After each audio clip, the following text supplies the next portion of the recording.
The sound of my laptop shattering against the wall echoed through our living room. I flinched but kept my spine straight, refusing to show fear as my father's face turned a deeper shade of red. "Maya, you ungrateful child," he roared, his accent thickening with rage. "Do you know how long we've planned this? The Sharmas are one of the most respected families in our community." My mother sat on the cream leather sofa, dabbing at her eyes with the edge of her designer sari. "What will people say?" she whispered, more concerned with appearances than my happiness. "We've already sent out the wedding invitations. My name is Maya Patel, and at 24, I was about to lose everything because I refused to marry a man I'd met exactly twice. Both times, he'd spent more time talking about his Tesla and Silicon Valley connections than trying to get to know me as a person. "I don't care about the Sharmas or their money," I said, my voice steady despite my racing heart. "I won't marry Arun. I don't love him, and I never will." Love. My father spat the word like it was poison. Love is a fantasy from your American movies. Marriage is about family, responsibility, tradition. We came to this country with nothing, worked our fingers to the bone to give you everything. And this is how you repay us. I glanced at my broken laptop, thinking of the countless hours of code stored on its hard drive. The startup I'd been building in secret for the past year. The dream I hadn't dared share with my traditional parents. They paid for my computer science degree at Stanford, expecting me to land a safe corporate job and marry whoever they chose. Instead, I'd been working on an AI algorithm that could revolutionize personal finance. "I'm building something," I said, finally ready to tell them the truth. "A company. My algorithm could help millions of people manage their money better. I don't need to marry Arun for financial security. I can make it on my own." The laugh that erupted from my father was cruel and dismissive. "A company? You? You think you can succeed in the tech world without our support, without the connections this marriage would bring?" "Yes," I said simply. "I do." My mother stood up, her face hardening. "Maya, enough of this nonsense. You will marry Arun next month as planned. End of discussion." I took a deep breath, steadying myself for the words I knew would change everything. "No, Mom, I won't." The silence that followed was deafening. My father's face went from red to purple, and my mother's perfectly manicured hand flew to her throat. "Then you are no longer our daughter," my father said, his voice ice cold. "Pack your things and get out. Don't expect a single rupee from us. Let's see how your precious company survives without our money." My mother didn't say a word, just turned her back on me, her shoulders shaking with either sobs or rage. I couldn't tell which. I walked to my room in a daze, pulling out a suitcase and filling it with essentials. Clothes, documents, my backup hard drive. My hands trembled as I changed my bank password, knowing my father would try to freeze my account. I had some savings from freelance coding jobs, enough to rent a cheap apartment for a few months if I was careful. As I dragged my suitcase down the curved staircase of our mansion, the home I'd grown up in, memories flooded my mind. Learning to ride a bike in the circular driveway, doing homework at the kitchen island, celebrating Diwali with elaborate decorations and sweets.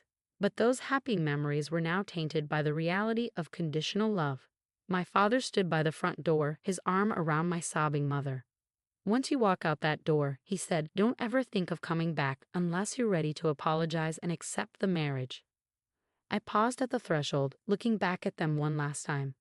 "I love you both," I said softly, "but I won't sacrifice my dreams or my happiness for your idea of tradition." The door slammed behind me with a finality that made my heart crack. I loaded my suitcase into my old Honda Civic, the one my father had complained about when I refused the BMW he'd offered, and drove away from everything I ever known. That night, I crashed on my best friend Sarah's couch, trying to figure out my next move. She sat with me until 3 a.m., letting me cry and rage and finally plan. "You can stay here as long as you need," she said, squeezing my hand. "But Maya, what are you going to do about your company? Without your parents' connections?" I wiped my eyes, pulling out my phone to show her the latest prototype of my algorithm. "I'll find investors who believe in the technology, not just my family name. The algorithm works, Sarah. I know it does." The next few weeks were a blur of apartment hunting, job interviews, and endless pitching. I found a tiny studio in a less desirable part of San Francisco, took a part-time job as a coding instructor to pay the bills, and spent every other waking moment refining my algorithm. My phone would light up with messages from relatives and family friends, all expressing their disappointment, telling me to apologize to my parents before it was too late. I blocked them one by one, focusing instead on building my company. The rejection letters from investors started piling up. Too risky. Not enough traction. Come back when you have more experience. Each one felt like another door slamming in my face, but I refused to give up. 3 months after leaving home, I was running dangerously low on savings when I got an email that changed everything. A partner at a prominent VC firm had heard about my algorithm through one of my Stanford professors. They wanted to meet. I spent days preparing for the pitch, knowing this might be my only shot. The morning of the meeting, I put on my most professional outfit, a simple black dress from my previous life, and took a deep breath. Your technology is impressive, the lead partner said after my presentation. But what really interests us is your passion and resilience. We've heard about your story, Ms. Patel. Not many people would walk away from everything to pursue their dreams. I gripped my hands tightly in my lap. Sometimes you have to risk everything to build something meaningful. He smiled, sliding a term sheet across the table. We'd like to offer you $2 million in seed funding. My vision blurred with tears as I looked at the numbers, but I forced myself to focus. This wasn't just about proving my parents wrong anymore. This was about building something that could help people, about showing other young women from traditional backgrounds that they could chart their own path. I signed the papers that afternoon, and FinWise Technologies was officially born. The next year was a whirlwind of hiring, product development, and user acquisition. My algorithm, refined and expanded with the help of a talented team, was helping thousands of people better understand and manage their finances. My parents' silence continued, but I heard through the grapevine that Arun had married someone else, a doctor from a good family, and that my mother had taken to telling people I was studying abroad. Their denial of my success hurt, but I channeled that pain into working harder. FinWise grew faster than anyone expected. Our user base doubled, then tripled. Major financial institutions started reaching out about partnerships. I was invited to speak at conferences, featured in tech magazines, named to 30 under 30 lists. But nothing prepared me for the call that came 18 months after I walked out of my parents' house. It was from one of the largest fintech companies in the world. Ms. Patel, the CEO said, "We've been watching FinWise's growth with great interest. We'd like to discuss an acquisition." The acquisition offer was staggering, $600 million. The number didn't feel real as I stared at the documents spread across my desk. 2 years ago, I'd been sleeping on a friend's couch, and now you've built something extraordinary here, my lead investor said during the final negotiations. Are you sure you want to sell? I thought about it carefully. The acquisition would mean our technology could help millions more people, and my team would be well taken care of. Plus, they wanted me to stay on as head of innovation with complete creative control. Yes, I said firmly. It's the right move. The day the acquisition was announced, my phone exploded with notifications. TechCrunch, Forbes, Wall Street Journal, they all wanted interviews. But the message that made my hands shake came from an unexpected source. My cousin Priya. "Maya, have you seen the news? Your father collapsed when he saw the headlines. He's in the hospital." My heart stopped. Despite everything, the thought of my father being ill made my chest tighten. I called Priya immediately. "It's not serious," she assured me. "Just stress and high blood pressure. But Maya, maybe it's time. They've seen what you've built now. They can't deny your success anymore." I sat in my office, looking out at the San Francisco skyline. The sun was setting, painting the sky in shades of orange and pink. Success had healed many wounds, but the pain of my parents' rejection still lingered. "Send me the hospital details," I said finally. An hour later, I stood outside my father's private room at Stanford Medical Center, my heart pounding. Through the window, I could see my mother sitting by his bed, looking older than I remembered. My father was awake, staring at a muted TV that was, ironically, playing a news segment about FinWise's acquisition. I knocked softly and entered. The silence was heavy as both my parents turned to look at me. "Maya," my mother whispered, her eyes filling with tears. My father's face was unreadable. The last time I'd seen him, he'd been purple with rage. Now he just looked tired. "The doctors say it's nothing serious," I said, keeping my voice steady. "But you should rest, Papa." He looked away, his jaw tight. "Why are you here?" "Because you're my father. I replied simply, and because maybe it's time we all stopped pretending. My mother stood up, wringing her hands. Maya, we've seen the news. Your company, it's quite an achievement. I almost laughed at the understatement. It's more than that, Mom. It's everything you and Papa taught me to be: hardworking, determined, ambitious. I just applied those lessons differently than you expected. By throwing away our traditions, my father asked, but his voice lacked its old anger. By refusing the good marriage, by choosing my own path, I corrected gently. The world is changing, Papa. Success doesn't have to follow the old rules anymore. He was quiet for a long moment, looking at the TV where my face was still visible in the muted business news. $600 million, he muttered, shaking his head. My daughter. Your daughter who you kicked out, I reminded him, feeling the old hurt surface. Who you said wasn't welcome back unless she agreed to an arranged marriage.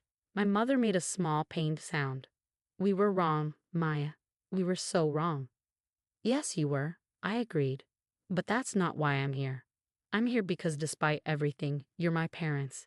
And if you're willing to accept me, really accept me, for who I am and the choices I make, then maybe we can start rebuilding.